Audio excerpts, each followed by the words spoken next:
હેમચંદ્રાચાર્ય ઉત્તર ગુજરાત યુનિવર્સિટી પાટણની માર્ચ જૂન 2024ની પ્રથમ તબક્કાની પરીક્ષાઓ તારીખ 16 માર્ચથી શરૂ થનાર છે।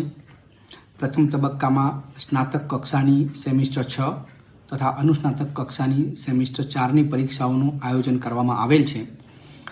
સદર પરીક્ષાઓની અંદર સેન્ટ્રલાઇઝ ઓબ્ઝર્વેશન પદ્ધતિ અમલમાં મૂકવામાં આવેલ છે, જેના પરિણામે ડિગ્રી વર્ષના સ્નાતક કક્ષાના સેમિસ્ટર 6 તથા અનુસ્નાતક કક્ષાના સેમિસ્ટર 4ના પરિણામો ઝડપથી જાહેર કરી શકાય।